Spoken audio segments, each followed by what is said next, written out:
ఏం జరిగిందో ఎలా జరిగిందో నాకేం తెలియదు. నిజంగా నేను ఆ దొంగతనం చేయలేదు. ఎవరు నమ్మినా నమ్మకపోయినా నువ్వు నమ్మితే చాలు. Don't worry Seenu. ఈ కోర్టు కాకపోతే పై కోర్టుకి వెళ్తాను. మంచివాడికి శిక్ష పడితే నేను చూస్తూ ఊరుకుంటాను అనుకున్నావా? అమ్మా మల్లిక, సీను రిలీజ్ చేయించే బాధ్యత నాది.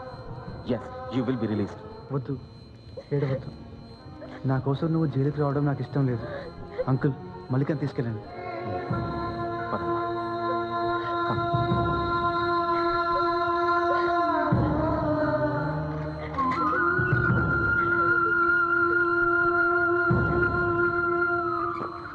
సీను, ఏంటి అంకుల్? ఈ జైలు బాగుందా? వేరే జైలుకి మార్పించాలి. నా పేరు సోమలింగరాజు, నిత్య ఇండస్ట్రీస్ ఓనర్. నా ఆస్తి 3000 కోట్లు, నా కూతురి బ్యాంక్ బ్యాలెన్స్ 300 కోట్లు. నిన్ను నీ నాన్నని ఈడ్చిపెట్టి తంతే 1,00,000 రూపాయలకి పనికిరారు నీకు నా కూతురు కావాల్సి వచ్చిందా? అసలు నా కూతుర్ని నీకెలా ఇస్తాననుకున్నావురా? ఆ ఊహ వచ్చినందుకే నీకు 1 కోటి రూపాయలు ఇవ్వచ్చురా. అమ్మో, నీకు ధైర్యం చాలా ఎక్కువ రోయ్. నీలాంటి వాడు బయట ఉండకూడదు, చాలా డేంజర్. అరే, నీకు అసలు ఇతను పరిచయం చేయలేదు కదా? ఇలా రావయ్యా, వెనకాల నిలబడతావే, ముందుకు రా. ఇతని పేరు కల్లూరి వెంకట్, జ్యువెలరీ షాప్లో సేల్స్ మ్యాన్. గుర్తుపట్టావా? ఇతనికి 2 లక్షలు ఇచ్చాను అంటే నీ ఆస్తి అంతా. మీరు బచ్చగలరా? క్రికెట్ ఆడతారు, హాకీ ఆడతారు, నేను చదరంగం ఆడతాను మనుషులతో.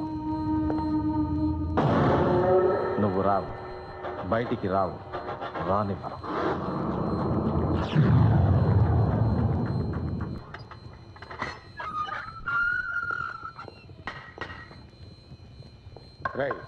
సీనేడి? అదిగో ఆడున్నాడు. సీనో, సీనో, సీనో, జైలర్ గారు రమ్మంటున్నారు. సార్, జైలర్ గారు రమ్మంటున్నారా?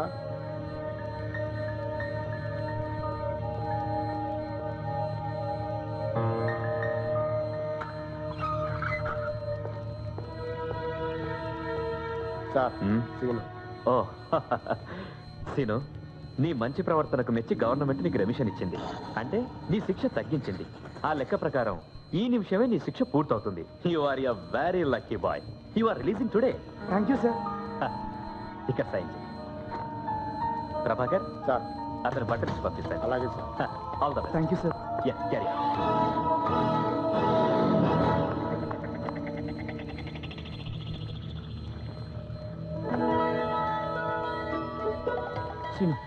తొందరపడకు, వాళ్ళు ఏదో ప్లాన్ చేస్తున్నారు.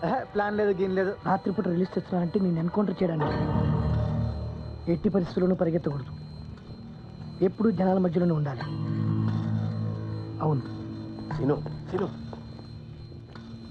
ఎప్పుడు జనంలోనే ఉండాలి, ఒంటరిగా మాత్రం ఉండకూడదు. Release, release.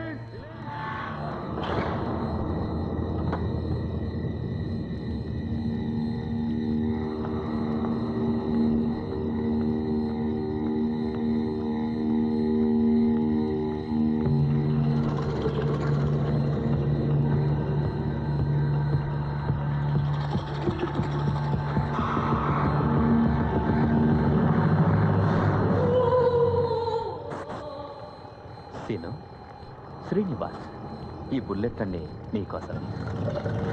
నిన్ను ఎన్కౌంటర్ అని చెప్పి లేపేయబోతున్నావు. భయమేస్తుందా? పరిగెత్తు, పరిగెత్తు, లేకపోతే కాల్ చేస్తాను. పరిగెత్తవా?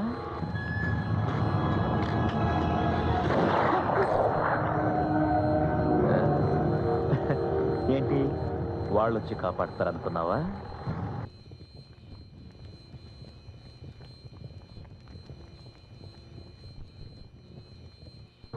పరిగెత్తు,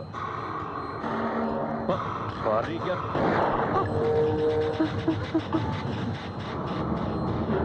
ఓ, నీకు తెలివి ఎక్కువ.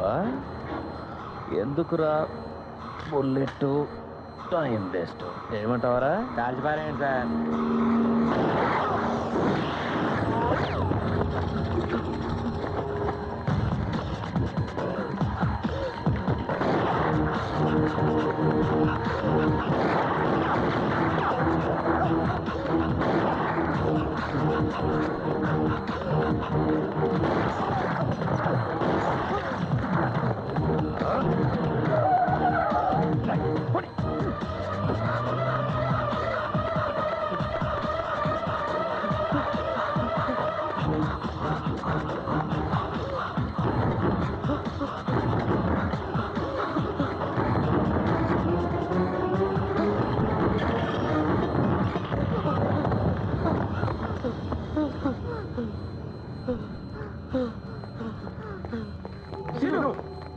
సీను ఏంటి సీను మళ్ళీ లోపలికి వచ్చావు? ఏమైంది? మీరే కదా జనం మధ్య ఉండమన్నారు.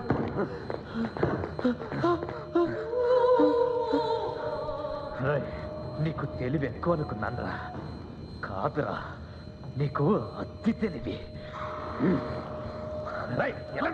లోపలికి వెళ్ళండి. ఎలాంటి నా జైల్లోంచి తప్పించుకోవాలని ట్రై చేస్తావా? లేదు సార్, నేను ట్రై చేయలేదు సార్. ట్రై చేసావు నువ్వు. లేదు సార్, నేను ట్రై చేయలేదు. ట్రై చేసావు. లేదు సార్. తప్పించుకున్నా. లేదు సార్, లేదు సార్, నేను ట్రై చేయలేదు సార్. తప్పించుకోలేదు సార్. తప్పించుకున్నావు. లేదు సార్, ట్రై చేయలేదు సార్. తప్పించుకోవడం ట్రై చేయలేదు సార్. తప్పించుకున్నావు. లేదు సార్. నువ్వు తప్పించుకున్నావు. లేదు లేదు. మిస్టర్ జస్టిస్, కొద్ది రోజుల క్రితం ఇతను ఒక దొంగతనం చేస్తే 6 నెలలు శిక్ష పడాలి. కానీ జడ్జి గారు దయతో, జాలితో, కరుణతో మొదటి నేరంగా భావించి 2 నెలలే వేశారు. ఆ కృతజ్ఞత ఉంచుకున్నాడా? లేదే. అదే జైలు నుంచి తప్పించుకోవటానికి ప్రయత్నించాడు. అడ్డం వచ్చిన నిజాయితీపరుడైన జైలర్ని ఇనపరాడుతో అతి కిరాతకంగా తల మీద కొట్టి గాయపరిచాడు. లేదు సార్, అబద్ధం సార్, ఇది అబద్ధం. నీకు అవకాశం ఇస్తాను, అప్పుడు మాట్లాడండి. Exhibit number 1.